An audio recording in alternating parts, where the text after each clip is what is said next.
I want to begin by addressing the COVID-19 situation in Manitoba. The record numbers the province has seen over the last few days is really concerning. In light of this surge, we're partnering with Manitoba First Nations to provide over $61 million in immediate funding to support their response. This funding will support public health measures, food security, and other surge capacity needs. In addition, Indigenous Services Canada is mobilizing contact tracers and equipment to further help affected communities. Of course, Manitoba isn't alone. Across the country and around the world, we're seeing rising numbers of COVID-19 cases. This was the main focus of my calls with President-elect Biden and Prime Minister Johnson yesterday. With rising cases of COVID-19 here at home, there's added pressure on all orders of government to keep people safe and to protect jobs. But I would hope that no leader in our country is easing public health vigilance because they feel pressure not to shut down businesses or slow down our economy. I understand that worry, but let me tell you, that's how we end up with businesses going out of business and the economy damaged even more. Beating COVID is the only way to protect our economy. Yes, we have great news of possible vaccines on the horizon, but a vaccine later won't help you or your family if you get sick now. The federal government is here to help your communities. We are providing unprecedented direct support to those businesses impacted by any shutdown orders. We are there for workers who lose hours, who lose their job. It's tough, but I know we can get through this. We're seeing record spikes this morning across the country. So I urge the premiers and the mayors to please do the right thing. Act now to protect public health. If you think something is missing in the support we're offering your citizens, tell us. We will work with you as we have since day one. The federal government promised to have Canadians' backs, and we will, whatever it takes, for as long as it takes. We all know the virus is surging.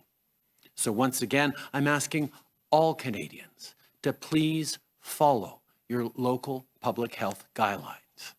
Wash your hands, wear a mask, keep a safe 2 meters distance from each other, and download the COVID Alert app. Together, we will get through this. Au cours des derniers jours, le Canada a enregistré un nombre record de cas et la situation nous préoccupe beaucoup.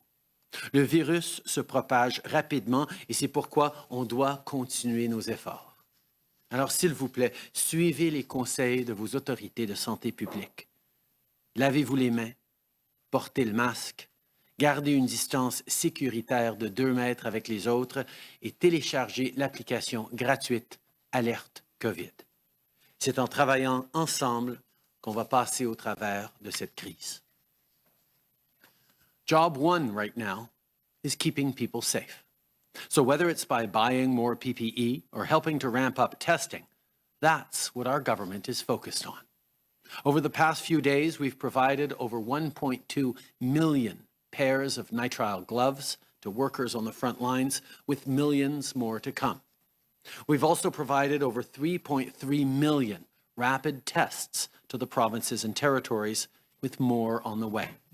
And to ensure that we have as many resources as possible, Health Canada approved another rapid test, the BD Veritor.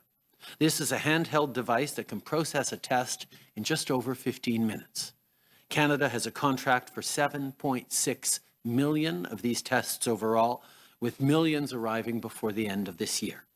We expect delivery to start in the next few weeks.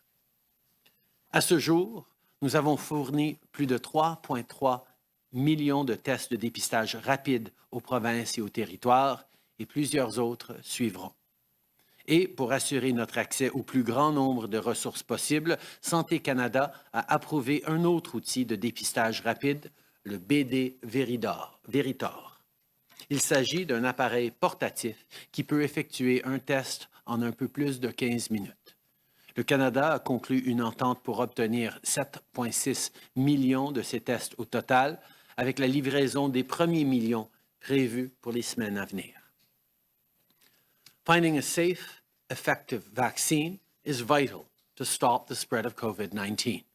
That's why we've secured millions of doses of potential vaccines from the world's leading vaccine manufacturers and therapeutics. Right now, scientists and companies are working around the clock, and just yesterday we heard promising news from Pfizer and BioNTech's vaccine candidate. Canada signed a deal to secure millions of these doses back in August, adding to our diverse portfolio of potential vaccines and therapeutics. We will continue to support researchers and scientists in the weeks and months to come. Hier encore, on a reçu des nouvelles encourageantes concernant le candidat vaccin de Pfizer et BioNTech. En août, le Canada a signé un accord pour obtenir des millions de doses de ce vaccin qui fait partie de nos options diversifiées de vaccins potentiels.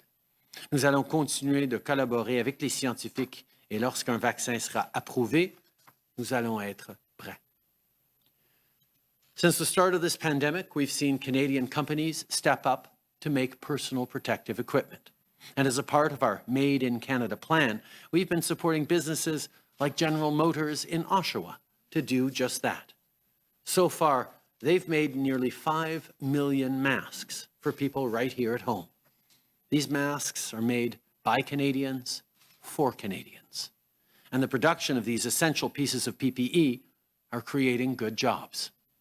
On that note, the newly ratified agreement between GM and Unifor is great news for workers and for our auto industry in Canada. I spoke with Mary Barra, the CEO of GM, yesterday, and we're both excited about what our future collaboration could bring. This agreement brings up to 1,700 new, good-paying jobs in Oshawa while securing jobs in St. Catharines and Woodstock. This is a vote of confidence by industry leaders in Canada's economy. Our government will continue to work with our partners to ensure that Canadians get good jobs they can rely on. I want to end this morning by taking a moment to recognize that tomorrow we will mark Remembrance Day. Canadians would normally gather at cenotaphs across the country to pay tribute to those who fought for our freedom.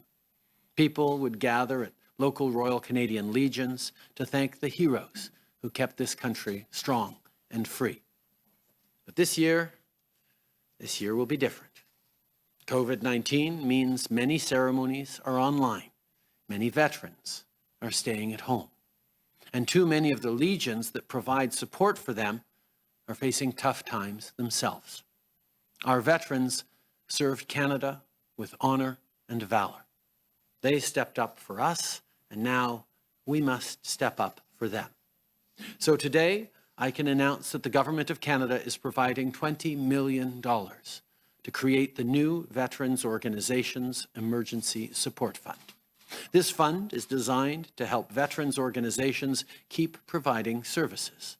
Over $17 million of the funding will go to the Royal Canadian Legion, ANAVETS, True Patriot Love, and Vets Canada. The remaining amount is available through application to other veterans organizations that have been affected by COVID-19. Minister McCauley will have more to share on this in a few minutes. But to the women and men who've served our country, I want to say this. You represent the best of who we are, and we will forever be in your debt. And to all those who bravely serve today, thank you for everything you do. Aujourd'hui, j'annonce que le gouvernement du Canada va investir 20 millions de dollars dans la création du Fonds d'urgence à l'appui des organismes de vétérans. Ce fonds est conçu pour aider ces organismes à continuer de fournir des services pour soutenir ceux qui ont été touchés par la crise. Cette semaine, même si on ne peut pas se rassembler comme on a l'habitude de le faire, on peut toujours montrer notre soutien à nos anciens combattants en portant un coquelicot et en regardant les cérémonies du jour du souvenir en ligne. J'encourage les Canadiens à rechercher le mot-clic le Canada se souvient sur les médias sociaux pour lire des récits de services et de sacrifices à propos de nos braves femmes et hommes en uniforme. En vue du jour du souvenir, rendons hommage à nos anciens combattants qui nous ont tant donné et à nos militaires qui continuent d'être là pour nous. Merci. Good morning. My name is Councillor Gord Perks. I am the chair of the Toronto East York Community Council. The clerk has confirmed that we have quorum, so I'd like to now call meeting 20 to order. Welcome, everybody. Today's meeting is being held with members of council participating both in person and by video conference.